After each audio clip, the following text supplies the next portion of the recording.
Thanks for joining us here on our June edition of our Kentucky K-12 CIO and EdTech Leaders webcast. I'm David Couch with the Office of Education Technology here in the Department of Education. And we do this once a month for those that are brand new. This is something we do once a month for our districts. And we also have some Go Soapbox questions for you to take a look at, along with the summary of last month, which we always provide to districts. But today is a unique day. Today in the Department of Education is wear your favorite NBA jersey if your team won the NBA championship last night. And so looking around some of our staff members, apparently they are not choosing the right team to follow. Obviously, I follow the Boston Celtics and had a fun night with their championship. I've only got to wear this twice in my 32 years of department, so it doesn't happen very often. There is a Kentucky connection, and it really goes back to why I started following them. There's a guy from Western Kentucky called Frank Ramsey from Madisonville, actually. He played for the University of Kentucky. It was part of a national championship at Kentucky. He went on to be a key component for the Boston Celtics in their early championships as they started their championship run, which got me interested in following the Boston Celtics at a very young age, 5 years old. Actually, Frank Ramsey was asked to come back. Red Auerbach, who was the coach of the Boston Celtics, wanted Frank Ramsey to follow him. But Frank wanted to relocate back to Kentucky and raise his family, which he did. Although Frank was given an opportunity, in which he did, he actually was the head coach for a period of time of the Kentucky Colonels of the American Basketball Association for a period of time. We also have a connection with a guy named Dave Cowens, who's from Northern Kentucky, Newport, I believe. Played for the Celtics for many years as part of 2 or 3 championships. And then Rajon Rondo from Louisville was part of a championship team the last time he won in 2008. No Kentuckians on the team last night, but I'm happy with it. Maybe the next time there will be one part of that team. So I wanted to share that. That's my good news for the day. It's not good news for Laker fans, obviously, but it's good news for me as they passed the Lakers, the all-time winningest NBA team. Championship team last night. All right, we've got a full agenda items. We're going to start out with our first topic is artificial intelligence. As we mentioned a couple months ago, we're covering the items from our KISTI conference, CIO summit that we had, and going back and going over those with you. In the previous months, we've gone over the purchasing and cybersecurity. And this month, we're going over artificial intelligence. Also, there was a Kentucky Digital Government Summit last week, and its primary focus was on artificial intelligence as well. Marty Park was part of a session in the morning on that topic, and I was part of a session in the afternoon on that topic, and we'll share those items with you as we go through that. We also have started a charter here in KDE, and also this is a time for us to share what some other districts are doing. And I know Davis County contacted me this morning. Aaron did. I know you're going to post something, I think, Marty, in there about what Davis County is doing as far as some of their guidance to districts. It's one of the questions that we did ask during the summit. So I'm going to share the feedback from the summit. Just let me know when people are able to see that. Well, you got it. Okay. So for those that attended the summit, we had 80% of our district CIOs and EdTech leaders attend. We start out first with reminding folks in 2023, what was the big idea, the one big idea they came up with, to kind of compare it to years later. So this was the feedback we had in 2023 of what do they think, what is and what they think will be the greatest impacts of AI in schools. And I do agree that it has great potential in education, especially to have a very positive impact for teachers and instruction. At that time, and keep in mind, it had just been out really 4 months since the release of generative AI. They were just starting to talk about it. They were not blocking yet. Lesson plan, they saw kind of that would be a plus side.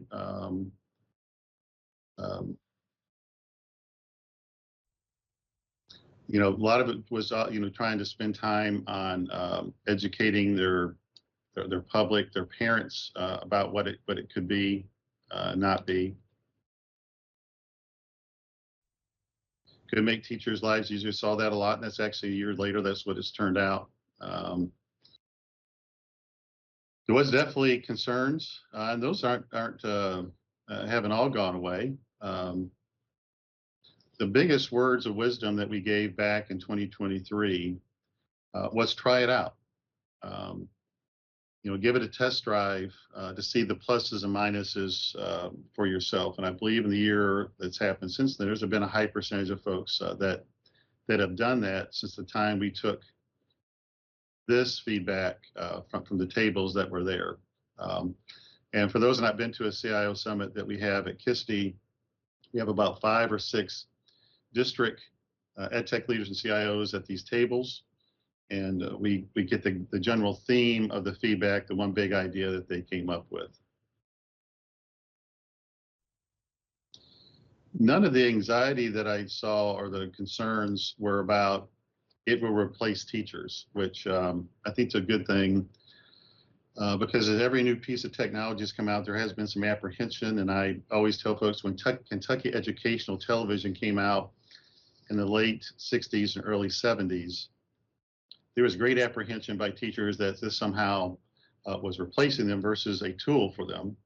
And they got more comfortable about it. Same thing happened with the internet when it came out and was widely available to our districts in the 90s. This has got the same, may have the same kind of concern, but I don't see it, which is a good thing. Although definitely teachers can use it to be very helpful to them. This was more so on the more technical side from table 20, actually writing code and code analysis. And it's interesting for this one, we'll share what we got from the Kentucky Digital Summit, just about that particular piece of it, where they see that going and how rapidly they see that going.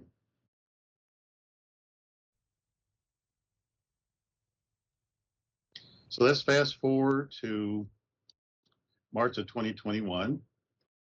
And so we asked the different tables that were there, what are the big positive things that you see that will help students and what's concerning for your students or staff, and the one big idea with those.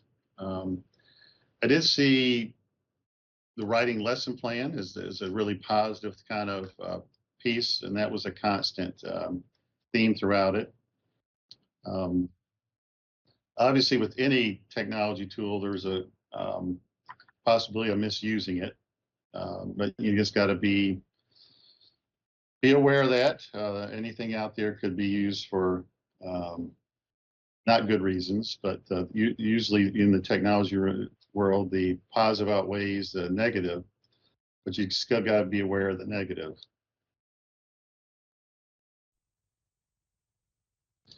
Highlighted this one, taking what Bob Hackworth did in his when he covered the cybersecurity. You definitely can do this. You can take large amounts of data and do some analysis of that and make sure it's accurate. But also at the same time, you got to be really thoughtful about what data you're pulling, especially in these generative AI devices, because and where it's being stored. Is it a general open one, or is it a closed system? An open one meaning that you could take some top secret FERPA-related data, PII data, whatever you want to call it, and do analysis of that, but it's going to the general population where anybody can get access to it. So you got to always be smart about that, which kind of goes with the second one, is always trying to make being confidentiality of the information and the privacy of it.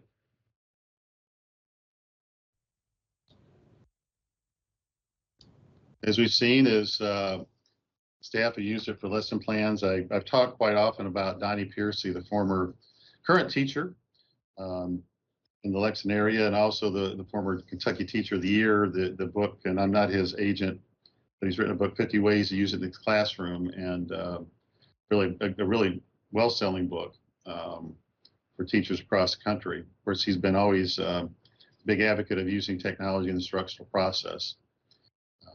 But we do see that, some things that he was talking about in his book.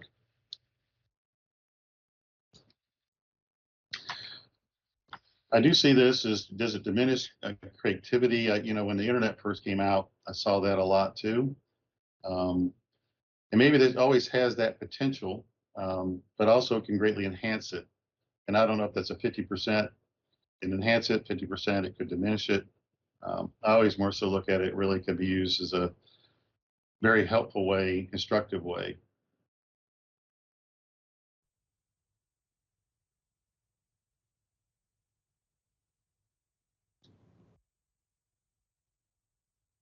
Now, a big change, and Marty, I know I've seen since last year, is it is talked about a whole lot more. It was a little bit. Now I see it's more widespread. It's talked about in the school district level.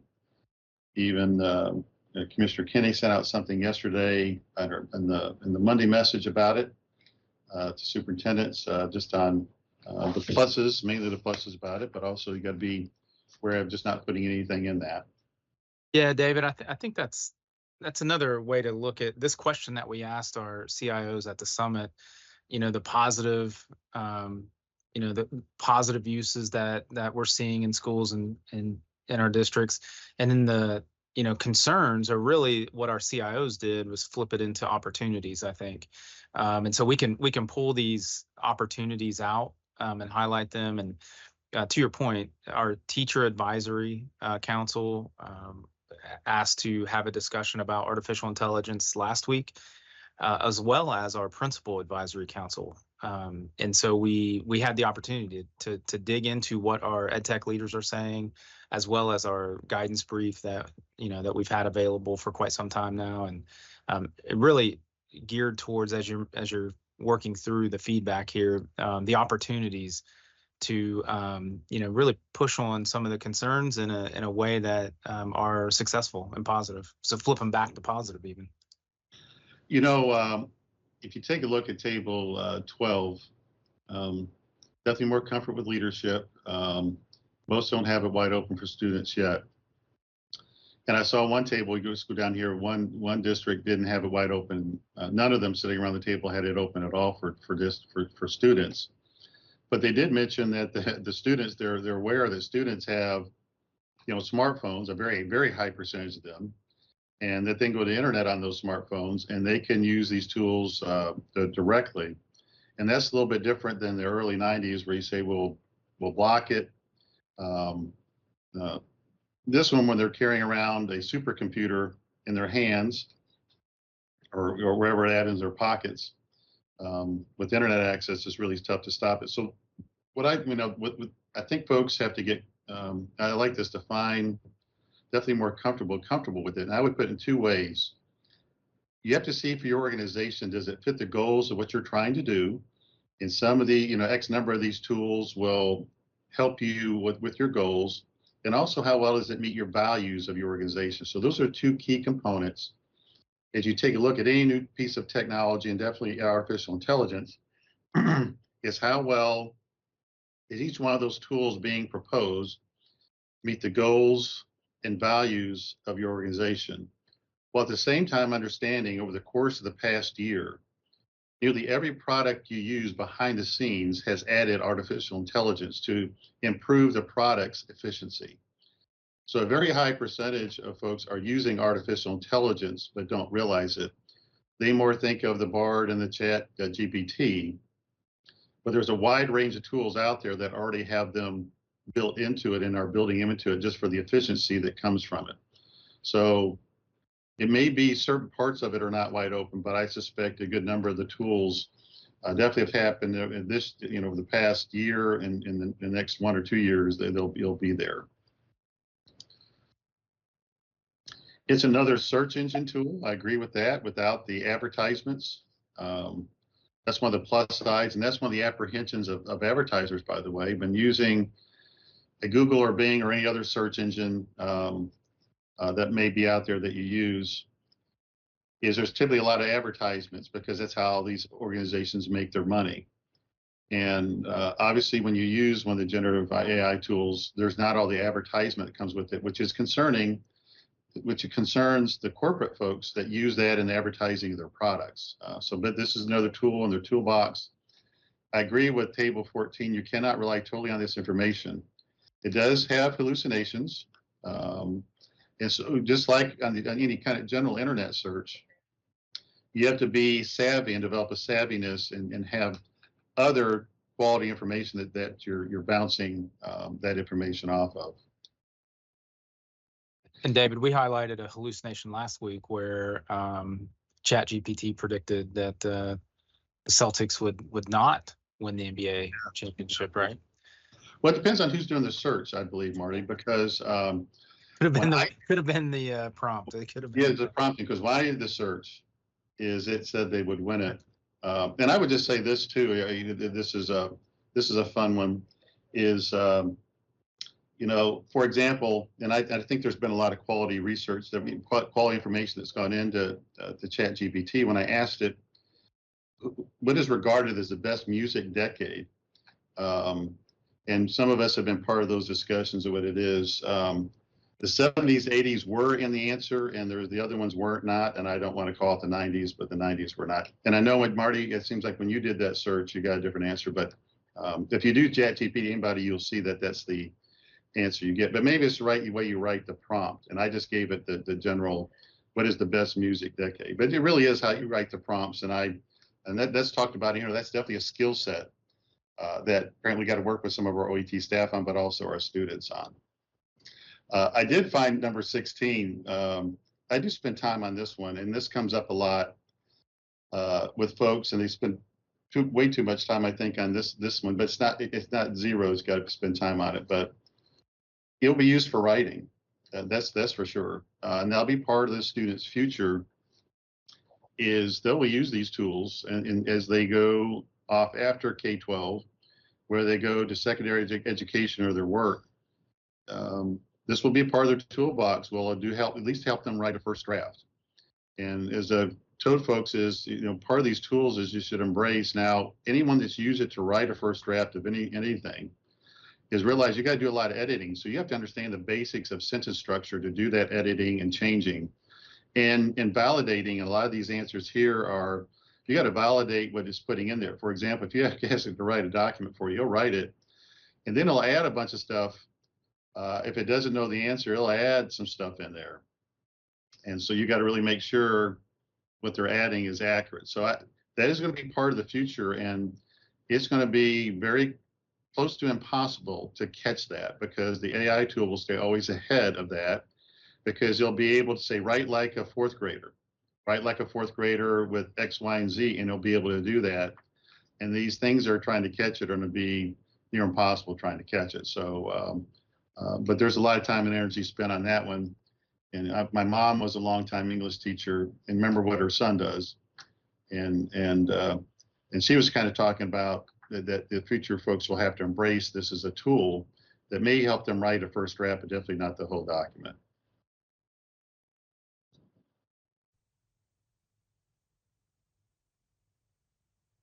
And this was table 19 that while the folks were saying 19, it still wasn't open. But they realized they can get to it with personal devices, and there could be a disparity of that by not getting them a good run and go while they're in their school building. And this definitely is one of the plus sides of it for schools. Helps writing grants. Previously, only the districts are able to afford grant writers, and typically some of these were your very largest ones. Had a great advantage of getting grants because they could have people dedicated to it. The real nice part about AI for smaller, mid-sized districts and upper, that's just not large districts, but really any districts, even the largest districts themselves, they can have folks spending time or use the AI tool to write grants that are very competitive and help them win versus it always going to the organizations that have dedicated grant writers. So the second of the three questions was, what specific guidance, policy, or training does your district need the most right now that you've not already addressed over the past year? So Marty, did you put the one from Davis County from Aaron in the chat? Yeah, I wanted to drop it in at the right time. Okay. And just to call out, kind of connecting a lot of these conversations and threads together, one of the big points that Davis County has highlighted, thank you, Aaron, for sharing, is, age appropriate use of AI. And what does that mean at different levels? and for teachers, and be able to, coach teachers along which products are age appropriate, for example, which are not. For example, Copilot, Gemini, ChatGPT are all 18 and above usage. And so leveraging AI tools that are age appropriate, that comes back to terms of use. We're very comfortable with that. We're familiar with that. Which, David, I did want to highlight or point out one of the big one big thing that I called out from multiple tables. I think it was 7 or 8 tables highlighted the equity of access and availability to students. And you mentioned that, but I just wanted to highlight that it was a moment where multiple tables together were thinking about how to appropriately work with students leveraging AI for good. That's safe, secure, responsible, and ethical uses of AI in an instructional setting that they may not have access to without. So even on their personal devices, not having that connection to safe, secure, and responsible AI usage. So digital citizenship threads come all the way through that. Yeah. So I'm dropping that in. And Aaron, again, thank you for sharing that awesome example of putting information together to help your teachers and leaders in your schools. And the table 2 kind of hits on all those, Marty, what you just kind of hit on. Yeah.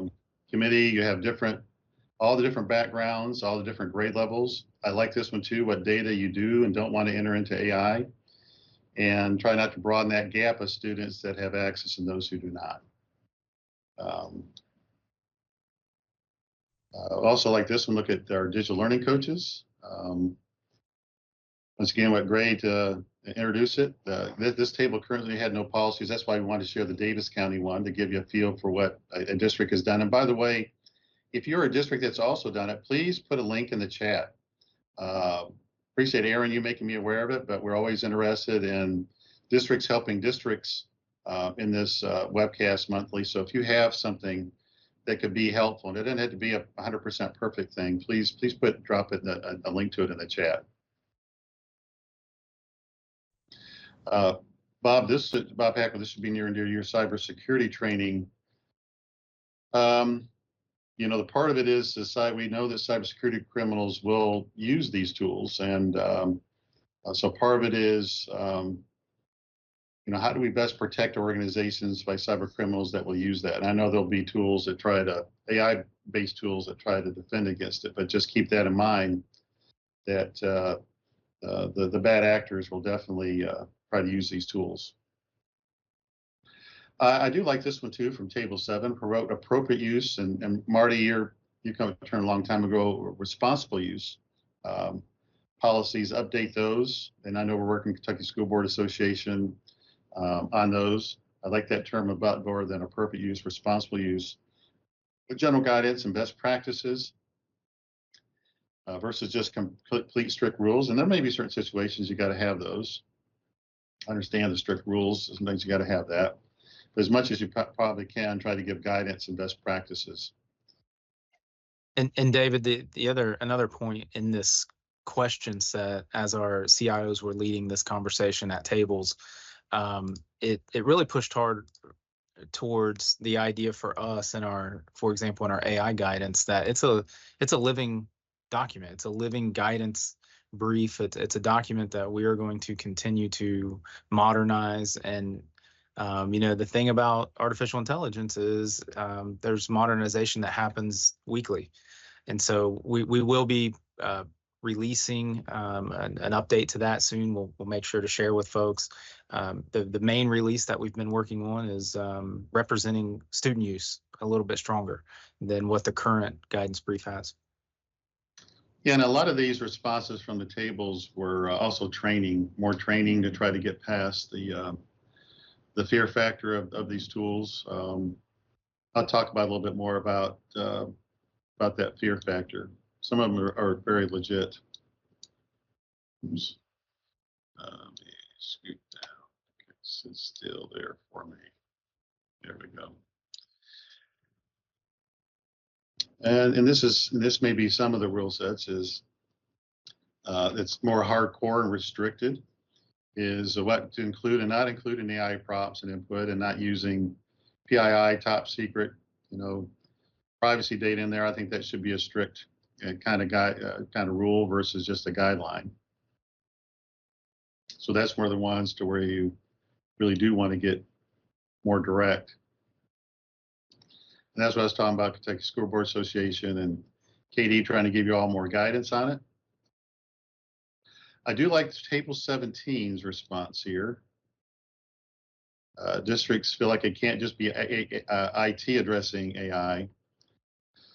And one of the first things I did in the Department of Education when it came out in March, in February, March, is all the leadership team regularly educating them initially and ongoing, along with Marty and I have spoken to the entire KD staff about AI.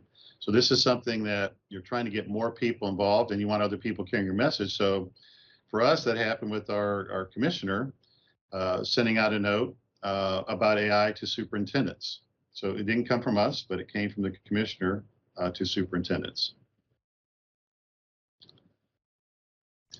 We'll talk about a sample policy framework. I know we're working on a charter to use for the agency. And when the first accept use policy, now we'll call it responsible use policy, came out in the 90s when we deployed internet, is we shared with districts what we were using for the agency for our AUP to help them create their own internal one. And we told them, you don't have to use ours, you can use part of ours, you can use none of ours, but just something for a guideline. And so as we come up with some things for the agency, we'll most certainly share that with you. And Marty will talk about that in a little bit.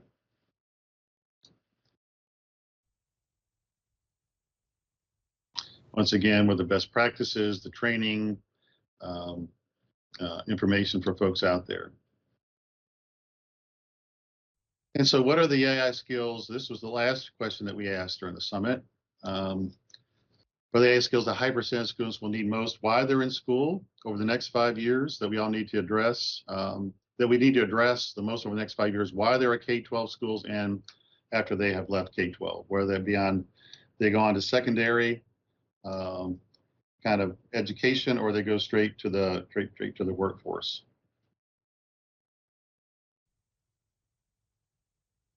This was always, this reminds me also when the internet first came out, this would have been a response during that time frame.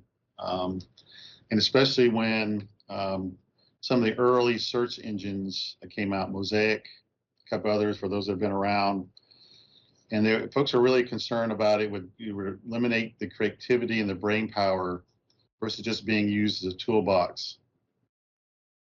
And so I think for all this stuff is, it's one of the tools on the side versus 100%, but make sure they're aware of this tool. And this was, the A is the, while they're in K-12 and this is beyond. So make sure they can effectively craft prompts as they're trying to look what's the best, basketball team and the best music. This is where you're looking at right here, right, Marty? Right. And, this is also a good one, when it's allowed and when it's not allowed, and know the difference between AI and AI generative, because there's a difference between those two. And this goes back to the internet too, when it first launched, how to be critical consumers, how to evaluate accuracy. This was a common thing amongst the tables, is how to make sure that they are accurate in what they're saying when they're using these tools. And obviously this is, how they can use them in the post K-12 and Table 12. Important protecting our privacy, learn how to fact check, develop prompts. Once again, we see that. And you will have, I say that the concern here at Table 7 was kids using for nefarious purposes, but I'm concerned about adults, not necessarily adults in K-12, but beyond that.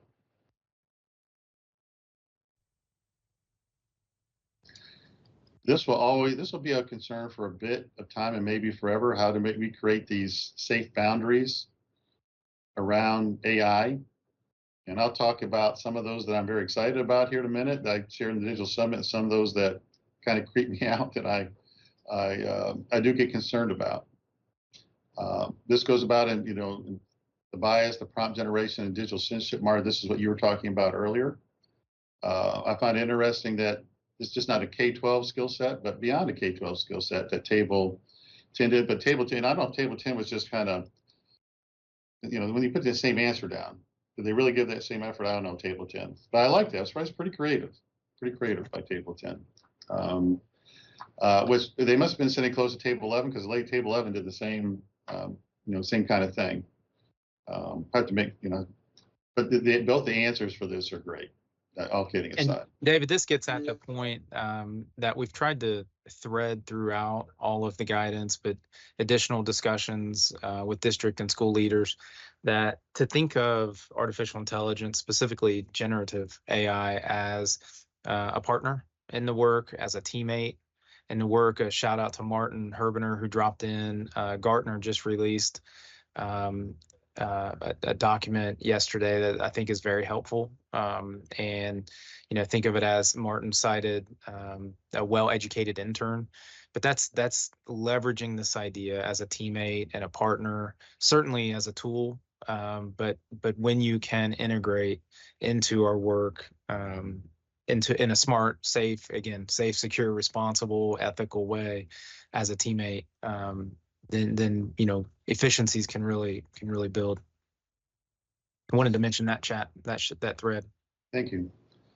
So this one, what Table 16, I don't know, but who was off the table? I love this answer. Well, part of it is when I was a kid reading comic books, Iron Man was my favorite superhero. So obviously when they made that into the movies with Downey Jr. is awesome. I like what they talk about, what it can, the while they're students and beyond.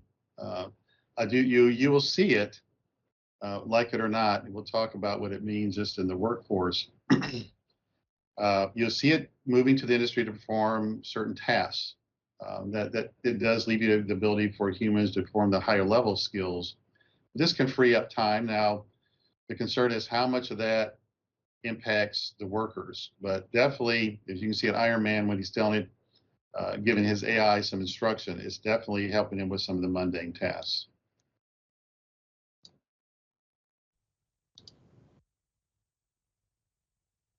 So, Marty, I just want to talk a little bit about what we talked about in the digital summit. And I opened up with when they said, one of the questions were, what are some of the discussions that you need to have with your staff about apprehensions? Now, you talked about, mine was the risk part. Your part was talking about some of the great stuff that's out there, and I'll give you an opportunity to do that. But I'll open with the risk, and part of it is I think it's just making sure you're having discussions with your staff and very frank and open discussions with them, because it is true, as any new technologies come out, there's X% of the technology that will do tasks of a person they normally did themselves. Now, most of you have seen the studies that there's X%, they're a very heavy percent of workforce, 10% of their job that they currently do will be done with AI. You see another group, and it's a smaller group, but they'll be bigger, it'll be 30%. And you see another group to where it's higher than 30%. But definitely it's going to play a role, no matter how much folks don't want it to happen. And I give these examples. I have my Uncle Eugene Couch, love Uncle Eugene. But Uncle Eugene is very proud that he carries around a pure flip phone, which you can get by with, and he's been able to get by with for quite some time and not have to get a smartphone until pretty recently, to where when he wants to go to games and he wants to pay for something at the counter, some food when he goes to the game, he can't pay with a flip phone. So events that he used to go to alone, he has to go with someone now that has a flip phone. He was very proud that he has not done any of the smartphones, but it has greatly limited him. And the other example I would give, back in 1992 when I first arrived here, there were no computers at all in KU the agency. There was no network throughout the building. There was no internet. There was no printers. It was the time of really it looked like it had frozen in time of the 60s and 70s with some mainframes and a few dumb terminals. And I can remember with the staff that we had when I first got here, because I had come from the U.S. Army where I had seen one of the first versions of the internet called ARPANET, and I had seen us connected. So I knew what we were proposing to do in the Kentucky Education Technology System, KETS, was not a theory. It was actually happening and going to happen. And so the staff that I got with during that time were pure data processor kind of folks. I mean, they took the reel-to-reels off of these mainframes. They did data entry. And I remember meeting with all of them and say, this is the future. For those of you that want to be skilled in the future, we're going to be willing to invest in your time to transition you to that. But if you want to be like my Uncle Eugene, once again, love Uncle Eugene. But if you want to stay with mainframes, you can stay as long as we have them. And, John Logan, who's now, continued to be part of our staff in the early days, came to me and says, I want to be part of that future. And he's made a tremendous transition to that for all the things, wonderful things John Logan has done. And I know he's speaking at Radic tomorrow about Q's with Chuck Austin. And he's been part of all our big efforts of technology in the architecture of those. But John will recall we had a very high percentage of our staff said, well, that's not going to happen for a really long time. And they were wrong. It happened very quickly. Within the first year that I was at KDE, we had removed all the mainframe that we use at KDE agency. And within 2 or 3 years, we had stopped any connection dependence on mainframes of other organizations. And so they misjudged that. Don't misjudge how fast AI is moving. It is moving incredibly quickly. And I know the main speaker of the Kentucky Digital Government Summit last week talked about this gap of all this technology is happening so fast. It's faster than it's ever happened before, with people not taking advantage of the tools that are there, or will not have the capacity to do it for quite some time because it's moving so fast. So the part of it is talk with your people side of this, the pure technology staff that you have, as well as the folks in schools. One of the things that you saw the responses of districts. This is a great teacher's assistant. Does a lot of things to help teachers, helps grant writers. They did talk about programmers. When I started out, I learned with Fortran. And then when I was in the U.S. Army, it was a programming language called Ada. And then when we started our first artificial intelligence systems in the Army, we used Lisp, a programming language called Lisp. So most of us have started out with programming. But the future of humans doing programming over the future changes dramatically. In fact, the speaker of the Kentucky Digital Government Summit said, I can't remember his time frame for those on our staff that attended. I don't know if it's 10, 20 years, but they estimate that 90% of all program coding will be done through AI versus people doing it. Now, obviously, one of my concerns with that is, as long as it hallucinates, you do have concern about people doing coding. But that's a transition that will happen, much like for the data entry folks many years ago. The transition will have for the programming profession. Now, obviously, there's lots of things in the technology world, much like the folks could have gone to back in the 90s, that were available. And that will be, but that's not the immediate future. That's not the 5 or 10 years. But there's a gradual transition to that folks will see.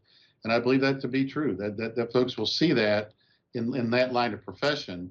But for now, for a good pretty long time, for programmers, it will be a tool for them to help them aid in programming. But in the future, that will be something that they will use that tool, those programmers will use that tool versus actually creating a lot of the code themselves. Marty, what would you add to that when we talked about in the morning session? Thanks, David. Starting the day with the opening speaker, and he pushed really hard on where we will be with generative AI and AI in general. But in our session in the morning, again, it was focused on demystifying artificial intelligence. The audience thought that while he went far, he didn't go far enough, which to me, I captured as, wow, what a difference a year makes. And so one of the questions that we opened up with on our panel, we were joined by several professionals and experts on the panel, one from our transportation cabinet. And it was awesome. But this question of, we addressed and we talked about artificial intelligence a year ago, and what's changed in a year. The fact that more professionals and more leaders are embracing artificial intelligence and going as far as to say that we're not going far enough yet is a huge difference. So citing that we pitched a year ago that AI is as transformational as other emerging technologies that we've already embraced, not without discomfort, but internet, mobile technology, social medias, things like that. So AI is definitely as transformational, and more people believe that. So in other words, fewer people are hoping that it just goes away and it's a fad, right? Which is saying that it's not overhyped and it's not going away.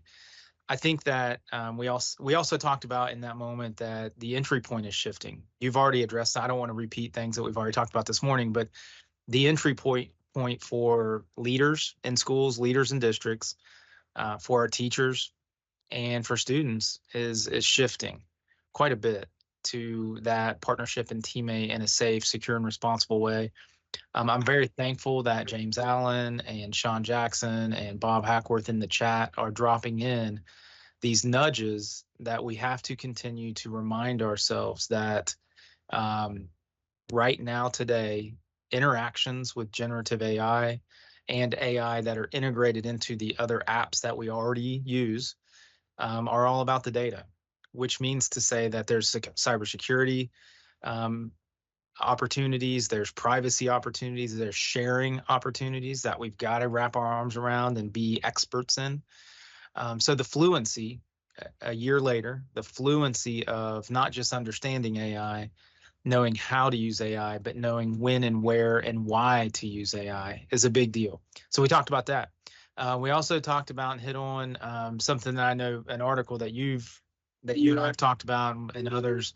We've really dug into that New York Times article, the idea of replacing the C-level in some businesses and companies, private industry, with AI. There's a great article in the New York Times that really pushes the thinking. It's very disruptive, but a fascinating article that more people would be accepting of AI at the C-level. I think that's interesting. So in the education space for us, obviously, that's what we care about. We talked about how AI, and when we think about, and I know our digital learning coach network knows this, Laura has led this work. Laura Raganos has led this work for us, but the 4 shifts, higher level thinking, how can AI play a role in that? Student agency, how can AI play a role in that? Authentic work, and then the infusion of technology in the learning phase is a really big deal a year later. I wanted to point out, and this is a conversation that we had at the teacher advisory and the principal advisory, that if we just take some common tools that we can partner with, like Copilot, Gemini from Google, Copilot from Microsoft, which is really ChatGPT, right? Some of the Adobe generative AI tools are just 3 examples, and all 3 of those partners are very upfront about the age appropriateness of students integrating and using AI. So I wanted to call out this from a terms of use perspective, that AI, so actually state that actual interactions, this is from ChatGPT, by the way, that actual interactions with ChatGPT must be conducted by an adult.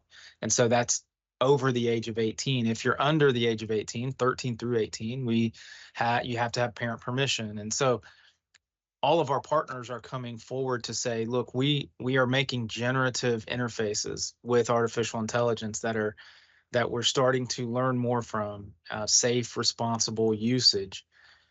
But in terms of our students, we're integrating AI into these other tool sets, and that's where we think in the K through 12 education space is right now. But the generative interfaces that the public has access to, or from an enterprise perspective that adults have access to, we really need to think of it very similar as we do with social media. And so we've had a lot of discussions about that, David. We talked about the role and redefining the future possible with AI and emerging technologies in K-12, and you hit on that. But the digital access, digital equity components, closing those gaps that the AI fluency, I'll use the word fluency because I'm a huge fan of not just understanding and knowing, but actually using in the right way. So that's the fluency part. But the future workforce and skill development that's needed. You talked about prompt engineering and not just using the AI, but as Dr. Jackson would press on, our computer sciences are set up to make the technologies, make the emerging technologies. So our students are doing that today, and we want to change that invitation and invite more students to make with AI. I think that's important. So David, that's just a high level capture of the panel. And as we went through demystifying where we are today with artificial intelligence, it was a great discussion. Really jumped off of the opening keynote, which pushed pretty hard to make sure that we all understand where we're headed. It's no longer a guess. We see it. We see it in action, and we see it in use. And now it's the moment where we make sure that we're responsibly and ethically using these tools as a teammate and partner. So some of the things I'll just hit on that we've not hit on already is the differences I've seen in a year that people like or be concerned about is the ability for AI to take even this kind of meeting we're having right here and make summary notes of it. Is a wonderful for folks that are with that task. They'll like even minutes from a meeting. It's wonderful. But you always got to be using the right tool if it's closed or whether it's open. But that's available right now. It's also helpful what questions to ask when trying to come up with questions. And Marty, to your point, is what they're talking about at the C level is also someone. Have you run that past C-level AI? And it may be, I mean, for me, is there's some things that I have some thoughts about, come up with my listing of my view, and I'll run it by what AI thinks about that as well. I may use a few of them right now. I've not used much of it, but there's a couple saying, oh yeah, that's a good one. So it's like someone else to bounce off the idea or run through something that you're trying to do. Researchers definitely will take off with this. I guess got to make sure that it's not in a great open space as they're doing analysis with it. A change from last year was legislation was posed in this past legislative session. You're going to see legislators at both the state and national level as this technology, and it does have a concern about it, how fast it's moving, is the boundaries they're putting around it to make sure that it's safe and that there's some containment of it so it minimizes its possible ability to be misused. As I said earlier, more and more products are going to have it in there that you're not aware of. They asked what the biggest risk for students was, and my response is just not, and we've covered those kind of thing, is making sure students are prepared for the future. This is their reality. And we're talking about, people that are concerned about the writing and writing papers, first draft, they're not to embrace it. That's definitely going to be a part of the future. No matter how much they don't want, they'll want to teach the principles, just like I need to know what 5 + 5 is and 5 × 5 is. But I don't need to know what 125 is times, 5 billion, or 125, I should say, something like that. I don't need to know that. There's other ways to get that information that I don't have to memorize it. And one of the biggest differences, the positive differences for me going from high school to college when I was at West Point, is instead of having to memorize a bunch of different formulas, is I got the opportunity to, you could have open book. Now, if that's the first time you looked at that content, you were not going to finish the test within a certain period of time. So it was a guide, but you didn't have to memorize a bunch of stuff, because in life, you didn't have to memorize a bunch of those formulas. And so it's kind of like, are we getting them ready for the real world, but understanding some basics, understanding, certain parts of it and not rely on a book on it. But at the same time, you don't need to memorize a bunch of things in order to use it for work. And the same thing will happen with writing papers. The other part is, and I'll give this and make sure it doesn't overwhelm it. If you see the part for me, I've been always open for technology, but when I see AI combined with robots, that does creep me out a bit and worry me, especially when I see them walking and trying to make them walk. So in Las Vegas 2 or 3 months ago, they showed a robot called Amica, and the programmers of Amica they purposely put some sassiness in Amica. And so when the general public was asking Amica some questions, it was a little bit worrisome, some of the answers that Amica was giving. And maybe they'll need to tone down the sassiness in the answers. But they were working to put legs on that thing. And I'm like, why are we putting legs on that thing? So I can move independently. I foresee that as folks see those things independently, that will really start overwhelming them on the receptiveness to AI, and they're concerned about it. And there's a good part of, to be legitimately concerned about that. If you watch the Westworld movie like I did in 1973, if you've not seen that, I tell folks to check that out. They made an HBO out of it. It was kind of like it. Special called Westworld. iRobot that came out, the Space Odyssey and the Terminator with Skynet and all that. When you see these robots moving with AI independently, that's where you get concerns. But I hope that doesn't overwhelm folks and push back folks by the plus sides that it brings to the tools that we're talking about. And those are the boundaries that I'm more interested in, the boundaries around robots with AI in them, more so than probably anything else. Probably there's a few other things there, but make sure that doesn't overwhelm the discussion. Marty, I know we're working on an AI charter, and KD agency can you tell us a little bit about that, and then we may be able to share that with our own staff here in KD? Yeah, a lot of, Mike Lettingham leads a lot of our project work, obviously, and we like to take methodical approaches to implementing technologies, just like we do in our schools and districts. And so we charter projects, and some of these projects, like we're going to talk about in a little bit, they result in or they kick off with RFP work and putting contracts in place so that we can implement things statewide as shared services, and such as NGKI, and we'll talk about queues a little bit more. But and then there are kind of projects that start at KDE, the agency, that we work with our user base at KDE, which are all adults, by the way, different than in school districts. Now we do obviously have the Kentucky School for the Deaf and Kentucky School for the Blind that have students, and so we have to consider all these factors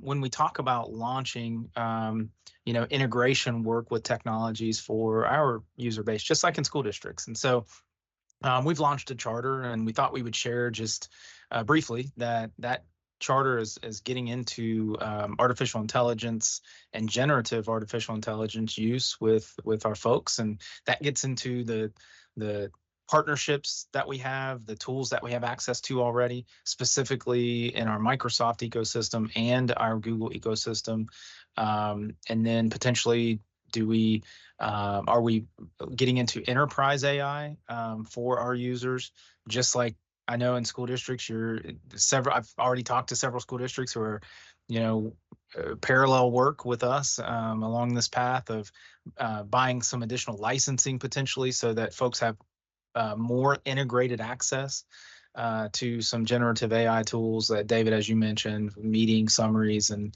things like that, right? So we have a charter in place for a project just for KDE, the agency, and I think it's a good model to look at the tools that we need to make available and need to have access to, while also helping folks understand the reason why we don't want to use open artificial intelligence tools that are personally available out on the open internet, that want our data and want our personal information and our highly sensitive information, so that it can do some other things. So it's that fluency model, ensuring responsible use, and so making sure that our folks are aware of what AI they have access to and the reasons why not to just jump into other openly available AI, because there's usually a reason those are openly available. So it's protected use. It's understanding that there's restricted use of some tools and the reason why. And I think it'll be a fun project for us at the agency. But we wanted to share that today because we know that you are working through the same exact things. Let me add a little bit. Let me add a little bit, Marty, to what you said there, because I think a big takeaway that folks need to have when we talk about we charter initiatives. And it really is to corral the activities and the work going on something so that we can manage all the different things that we have going on and constructively make sure that all those activities are complementing one another and that we have the kind of outcomes that we want to have that we can measure and we can, identify as, the beneficial contribution to how we move forward with AI strategies and so forth. So I'll call that a combination of piloting things, playing around with different things that may need to be, assessed as far as AI related, and to really corral those activities and have a game plan. And I'll kind of play off of, y'all have mentioned the keynote speaker, Scott Klosowski, I think is how you pronounce his name. He founded a company called Future Point of View. Talked about, AI at the Digital Government Summit. And, one of the comments he made was, if you don't have a game plan, he didn't say it exactly this way, but if you don't have a game plan or some kind of an approach for managing and dealing with AI, you're behind schedule, because you need to have some kind of game plan. And so obviously, as you all have spoken to, we've got guidance that we've got out there and we provide. We'll continue to update that, maintain that, and provide it to school districts from our perspectives and thoughts on how to work with AI moving forward. But then within the department, we want to corral all that. We want to have a game plan. While I'm talking, we'll mention a couple other things I just think were really good takeaways from that keynote speaker, and they really support my view on AI. And my view on AI is not artificially generated; it's mic generated. So you got to take it for what it's worth. Whenever I say my view on AI, but he referred to it as synthetic intelligence, which I really like that, because I do agree that it's a manufactured intelligence. And you think about AI and the development over the years. It's based on human input. I mean, and built on over and over. And so you have what I would refer to as machine assimilated information or knowledge that has been AI for a long time. The difference we're getting into now is we're getting into machine generated knowledge. The information that technology has is generating its own knowledge. It's not relying solely on human input for knowledge. It's generating its own knowledge based on the information and knowledge it has. And I just think that's an interesting thing to understand about when you talk about the term artificial intelligence and all the different things that are part of that. The other thing I want to mention, two more things, just because I think they're really good takeaways. One is, you think about humans sharing information with humans, and there's only a certain percentage of information that humans can share with each other, whereas AI systems have been building on each other over a long time, and they pretty much share 100% of their information. And so that's a really interesting thought as you think about this, where we are and how this is coming to be, what we refer to as AI. And then he also spoke to a scale that he showed called homology, which I thought was really interesting, because it really illustrated the difference of human-generated activity versus technology-generated activity. And you really need to understand where you're at on that scale. And I just really think that was a really good visual, and I think we'll find an opportunity to share that with folks to illustrate, and it helps people these things I'm sharing I think it helps people understand the whole dynamic and the complexity of this AI environment. So anyways, I wanted to share those thoughts, going back to our work in the department, our process, our game, our approach for corralling work, a body of work, is to put that under the context of a project of some sort. We can define them a lot of different ways, but it really is to corral the different activities and work and make sure that we have meaningful outcomes out of that. And, we're not bumping into each other, and, all the different activities we have are complementing one another. So we encourage everybody to have a game plan. Lisa, just remind me, Lisa, more that we could get those slides from that presentation, because sometimes slides don't add anything, as you know. I thought his did, and what Mike is talking about, his examples were excellent in showing the time frames of teaching points, and he said those were the free to anyone. So let's get those. We'll share that with this audience. It's definitely worth sharing. Could someone share the results from Go Soapbox question 3 that we had about AI? Yep, can do. It's And David, I was going to drop, I have those slides as well. We'll make those available. Yeah, you can put it, all right, Yeah. if you can put them in the chat. Yeah, that's what I was yeah. going to do that. Yeah, just put them in the chat now, that'd be great. Yeah. So David, we asked which response most closely shares how your district is governing the use of AI in your schools. Similar take from March at KISTI, but 57% are identifying as implemented in developing district-wide AI use policy. Great nudge for us, and you mentioned it, David, but I do want to highlight again that we are working with KSBA to ensure that our responsible use policies will appropriately capture artificial intelligence usage as well. Thanks, Marty. You can take that off if you can find that presentation slide in. And Marty, there was a gentleman that attended your session that attended mine that asked a really good question during mine. He said, we know, and we covered this in one of our previous webcasts, the attendance issue we have with students, but also the teacher shortage issue that we have. And by the way, that's just a plug for next month, because that was the last of the 4 topics we talked about. What role can technology help out with teacher shortages and this massive issue of student attendance that we have? But he pushed back on, if we keep on having a teacher shortage, do you not see AI playing a more of a role in filling that?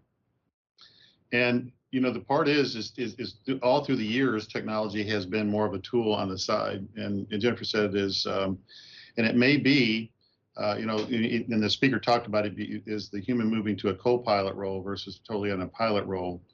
But with teacher shortages, it may play a role.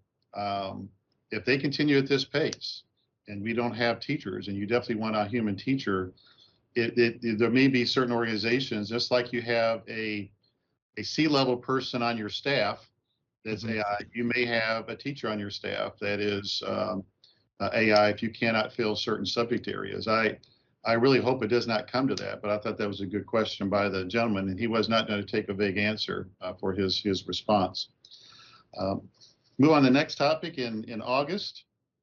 As we do every August, for the folks that are new or don't keep up with this, we present to the Kentucky Board of Education, which requires their approval, our operational budget for the next school year. And we have a whole slew of people that work on that, Lisa Moore, Mike Littingham, Amy Young, Rebecca Brighton, and the ones that I work a lot with it, providing the staff note and the numbers in it. All OET staff spend some time doing this and feeding into it.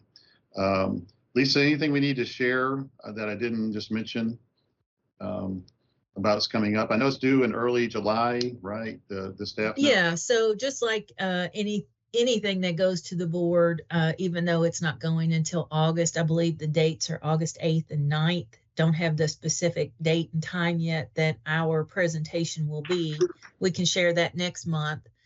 But the materials are always due approximately a month to 5 weeks before, and it goes through, several reviews and internal meetings. And then, this does not have to go before the Superintendent Advisory Council, because it's not a regulation. It's just an approval that we get every year that allows us to disperse that 15.4 million.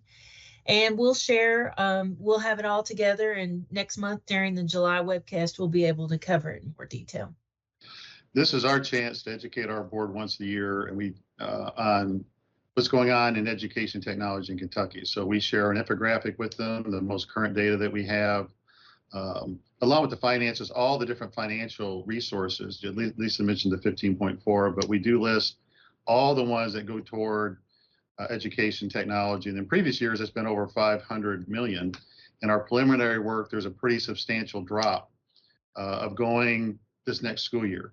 And you'll see as we work on those numbers, it's a pretty big drop from what we've had, over 500 million to close to 500 million. Now we're dropping fairly quickly, which would happen with all the COVID money starting to expire. And we'll talk about maybe getting another year out of that. So we'll talk about more of that in July. We'll share that with you, but that's a preliminary of it.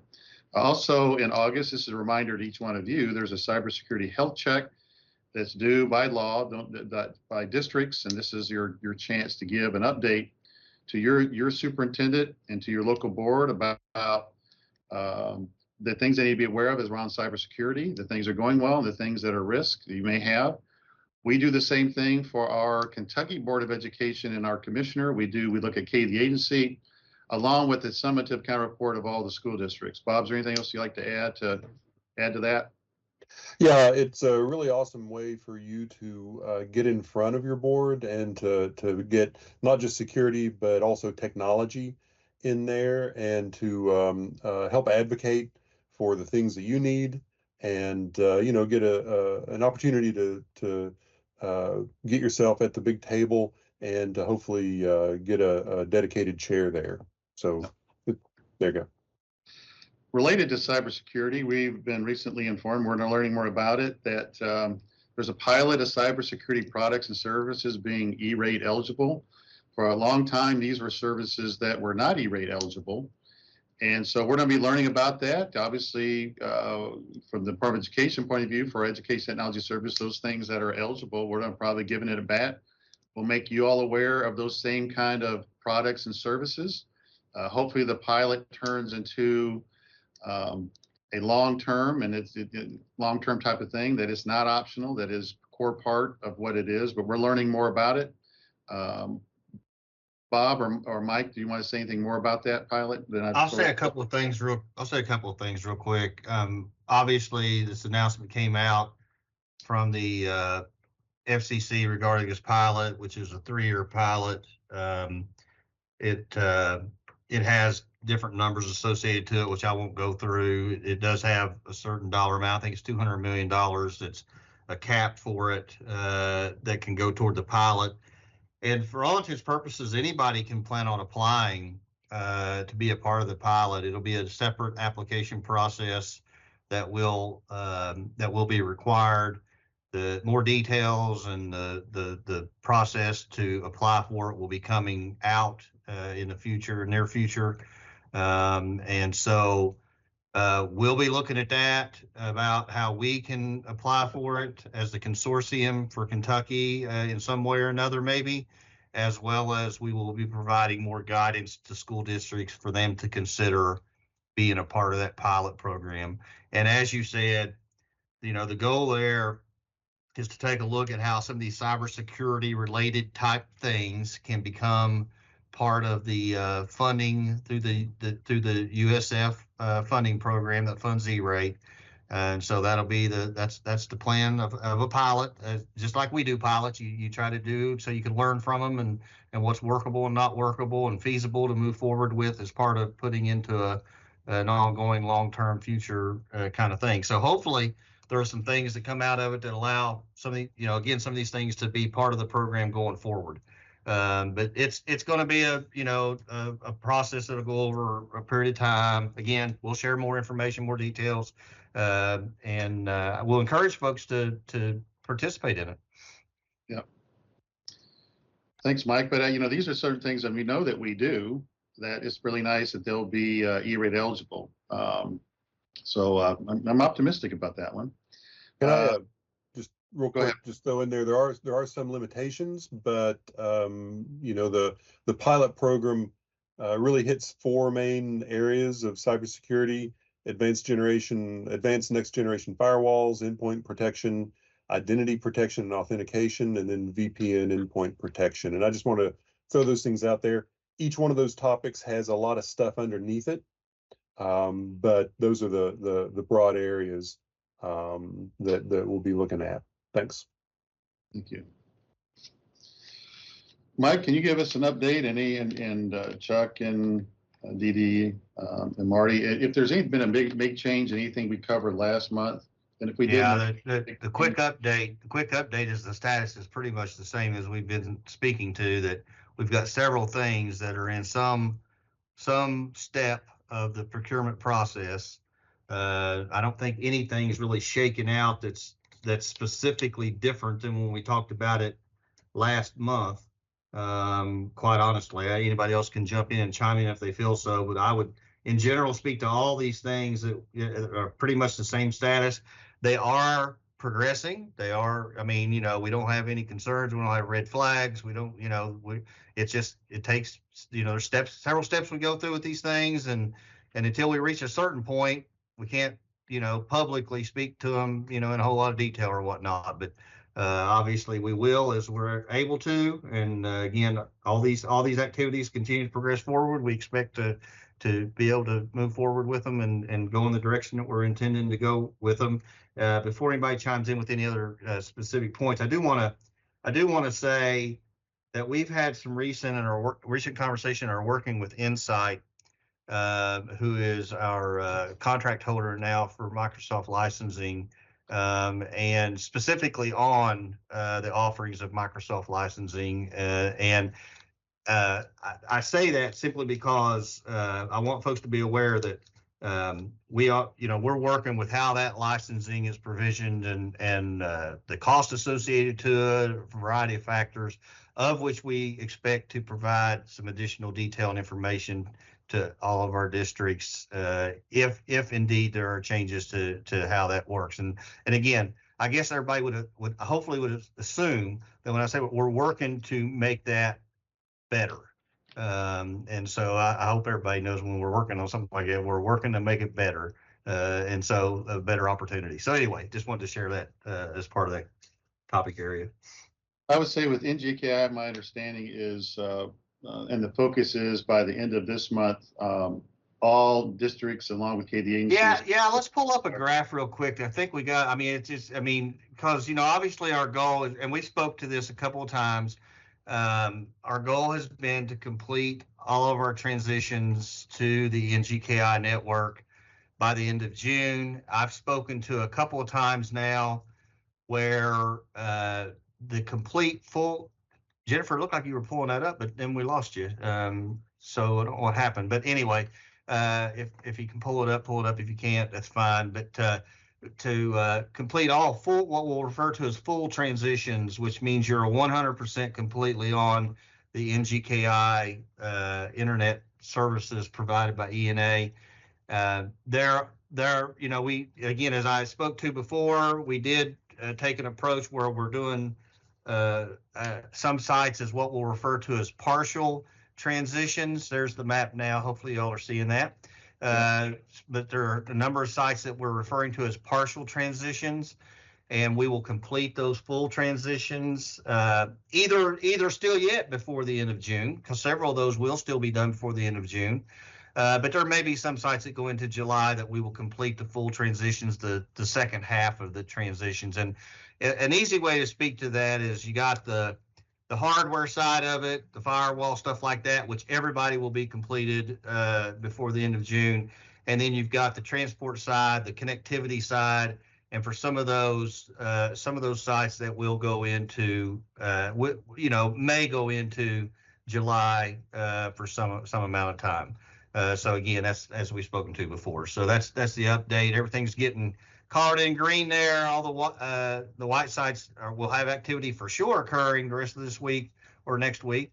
And then the light green sites will, again, either have the second part of their transitions happening over the next week or two, or potentially could go into July for some amount of time. Okay, thank you, Mike. Yep.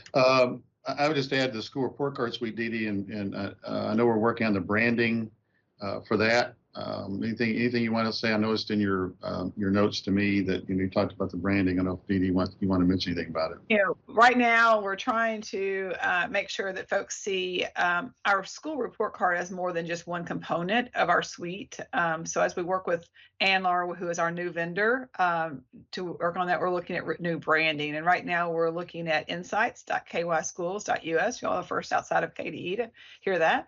So you should feel very special, right? So anyway, that's the process. We're still expecting, the suite to roll out about the time frame of mid-September. So districts will first see the data in that system at that point in time, and that's for internal use. So what you'll be doing is the same thing you did under the Bright Bytes tools, which is a review and approved data, add data that's needs to be collected that's not in one of our other systems.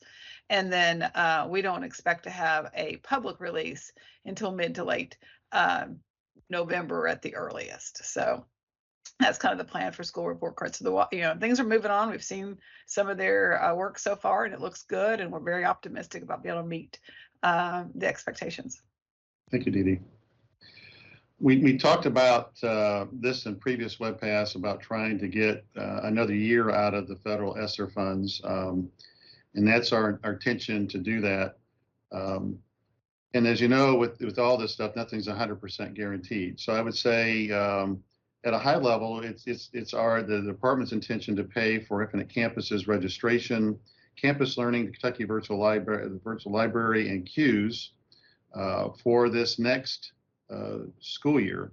That's the intention. It looks very promising for us to do that, although nothing's 100% guaranteed. But right now, in the steps that we're doing, it looks very promising for the next school year, where it'll be able to pay that cost.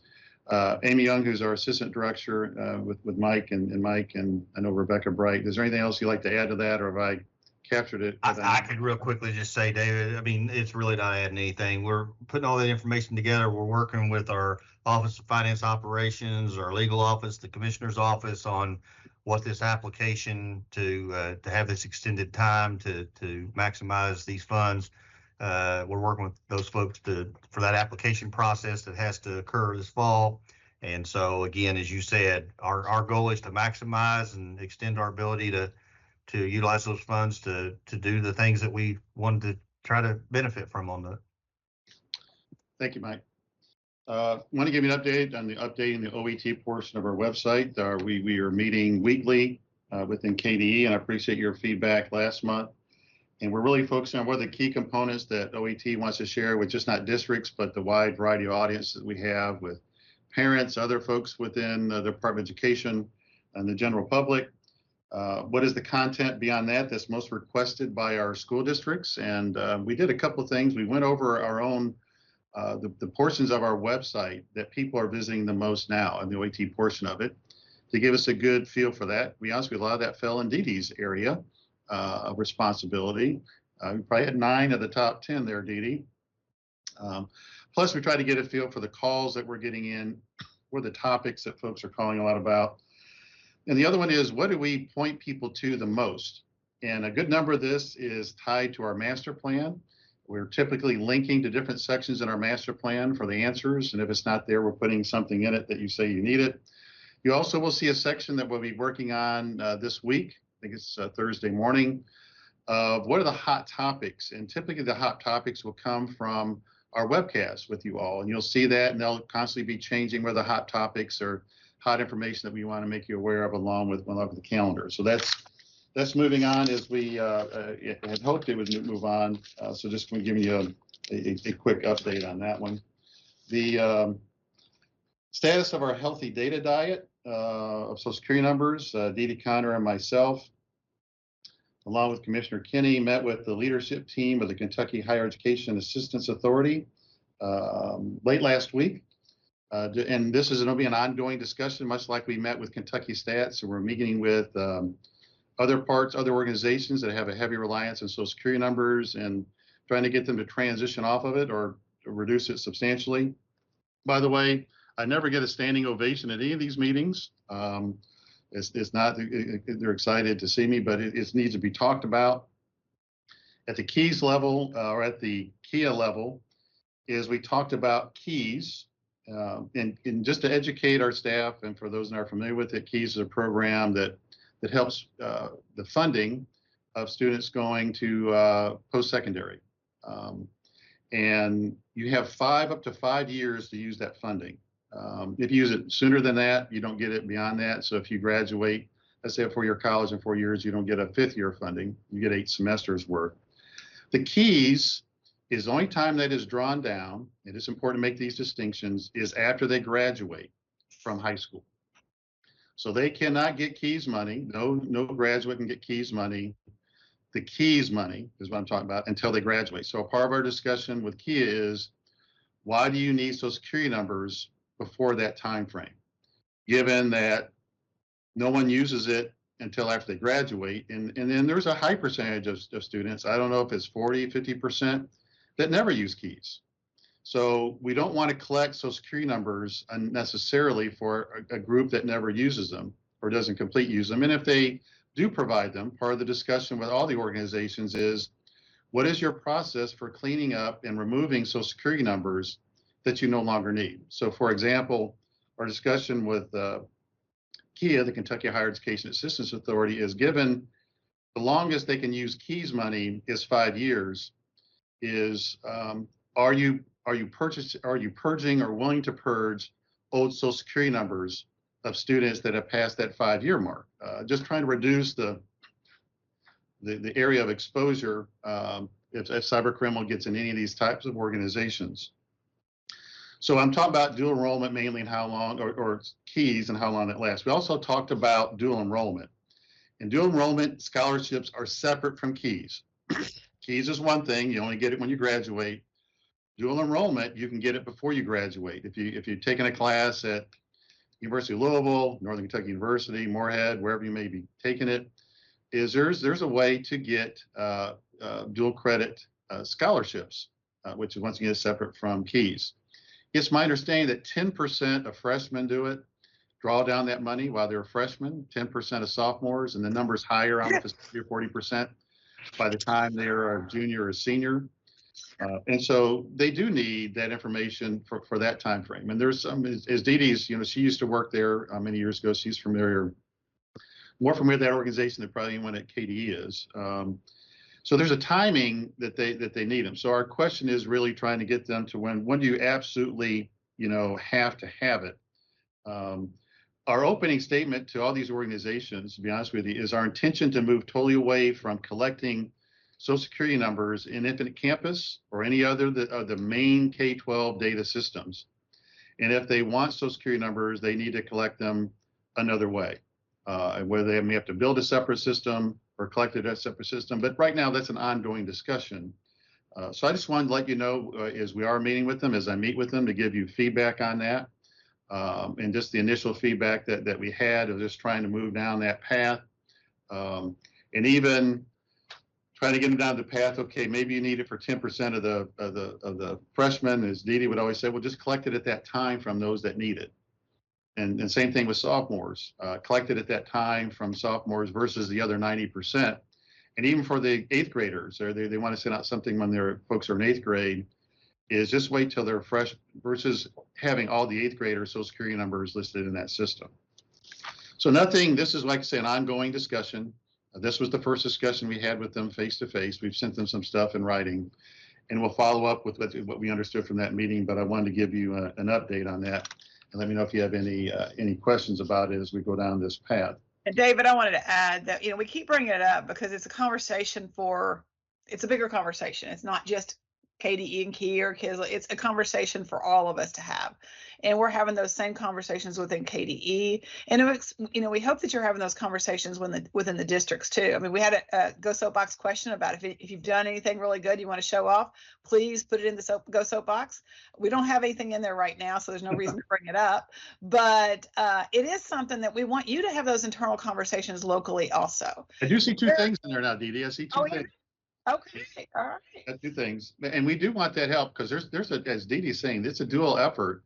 What we're trying to do and what you all are trying to do. I mean, and so this is a big, and people have been using these for decades and trying to transition to, for example, a big part of our discussion with KEA is why can't you use the SSID, the student identifier in Infinite Campus? We already provide that to them.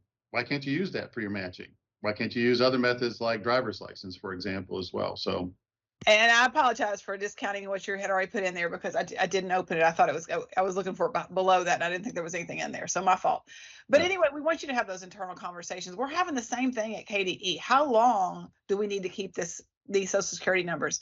And and I always try to remember, folks, people don't really care until you remind them that these are your Social Security numbers too. They're your kids' Social Security numbers. They're your family's Social Security numbers. And they've been out there for a long time. And as secure as we are, none of us are, you can never be 100%. Ask some of the big companies that you've gotten letters from that, oops, something happened. We don't want that to happen to us. And if it does happen to us, we want to make sure our what we have, to disclose includes a minimal amount of information and only what is absolutely necessary to still have in place. Yeah. So please give us some, just like if you have, I've not seen anyone post if they have guidance and links to what they're doing with AI besides Davis County, please share that with us and share this with us. It's a dual effort to try to do something about this before there's a major catastrophe. Then everybody's running around in short notice. We're trying to get ahead of it, right? Let's try to get ahead of it and try to do the right thing. And Dee Dee's constantly mentioned we have some cleanup to do internally. We got Infinite Campus, the same kind of discussion is getting rid of these really old ones in there that have been there for a long time and providing a way to do that. So we have some things to do ourselves internally, but it's something we all got to work on and try to transition to another way to do it. Last item there, we have an annual Kentucky Education Technology vendor partner meeting. Our partners are always invited to join these webcasts, although they're using another method to join it. They're joining by YouTube, our KD Media Portal, as are our educational cooperatives and some other folks that want to join and keep up with that. But we have once a year, we have a face-to-face, and if they can join virtually, but we prefer them face-to-face meeting with our vendor partners. And that's going to be on July 10th. Anything else we want to say about that, Mike? I'll say a couple of things real quick. Yeah, the afternoon of July 10th, the invitation has went out. So if you're in that group as a vendor partner and you haven't seen that, or a member of your organization, kind of check with each other within your organization. But if you haven't seen that invitation, do reach out to one of us and we'll address that. It does require registration, so do keep that in mind. We want to kind of keep track of who all's participating in that discussion. And then the other thing, which and Rebecca will get on me if she if I'm adding work here, but I'm not sure if in that invitation we provide the opportunity for you to provide us with any suggested topics or things that you'd like for us to cover. So some way or another, we'll make sure that we do that. So you may get another message if we didn't include it in that original invitation, because we do want to know things that you'd like. I mean, we'll have some things that we know we want to cover. This is your time that in that group to give us feedback, to participate in a conversation with it, because everybody will know if they participate in one of those. A lot of times those meetings will say, this meeting's not going to be very long if y'all don't provide us some feedback and ask some questions and make it interactive. So anyway, heads up on that. One thing additional, David, I wanted to mention, because I know there were some things in the chat and so forth. When we talked about ESSER funding and maximizing the ESSER funding and extension and so forth, I guess what I want to say is we have multiple funding strategies that we're looking at for all these things that are going on. And so we don't want anybody to draw any conclusions, really one way or another. There'll be more detailed conversations that'll go on with you in the districts about, how we're, approaching and again, looking at multiple funding strategies. So again, we want to maximize the ESSER funding. But in the event that there's instances where ESSER funding doesn't work out or whatnot, then we'll be looking at the other strategies that we have by which to handle those things collectively, us and the districts. And so those will, be details that we'll share. But I know there was a comment, I think somewhere I seen it about queues and the dependency on queues. And it's like, we got a strategy to do queues. Just want to make sure we hit on that. Marty, you might have had a comment as well. I did see a couple of chats there. Dee Dee, thanks for the plug for Infinite Campus training beginning of the year. Just that July 18th and the Infinite Campus Winter Exchange, which is wonderful, 5 and 6. And then Amy, thanks. Amy Young, thanks for, we did with the recent award of the SEEK system. This is what divvies out, $5 billion to school districts. The contract was awarded to G2, I want to say GTO like you, Mike. G2O, depends on your age. Right. Yeah. You're trying to do that. So I heard you do that yesterday and correct yourself, and I went right ahead and did it myself.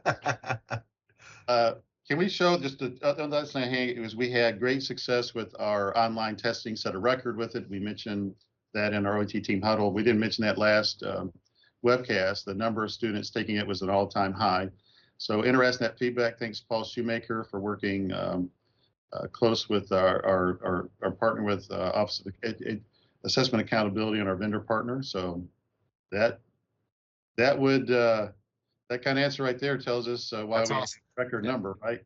Yep, And that's don't take awesome. that for granted, because I don't want to call them out too often, but they're the south of us, the states south of us, really struggle with online testing and get nowhere near this amount of success. So and question number 2. And David, we will leave these questions open for a little bit for those who watch the recording here. Okay. So this was only the responses that had a little bit of an issue, Okay. And how they approach that. All right.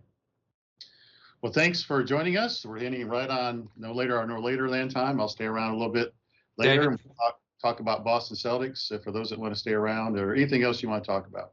Yes, David, Mark. real quick, before we close out, I did want to mention we do have events coming up that are exciting. We shared some of that last month, but next week we are sending our top 4 STLP teams to ISTE, the International Society for Technology and Education, to represent Kentucky as the best projects and best student projects and demonstration of learning in Kentucky. That's Bowen Elementary School in Jefferson County, Fallsburg Elementary School in Lawrence County, Bourbon County High School in Bourbon County, and Crittenden County High School in Crittenden County. So we're excited about that. And in partnership with KISTE, we will have some of our top STLP students representing us next week. So wanted to mention that. Thank you, Marty. All right. You all have a good rest of June. I saw a sign when I walked in here that said, it's getting so hot out there, you can bake lasagna in your mailbox. So it'll be a hot week. Enjoy the rest of June, and we'll see you in July, and be hanging out here just well longer for those that want to do that. So thanks for those also watching by our KD Media portal.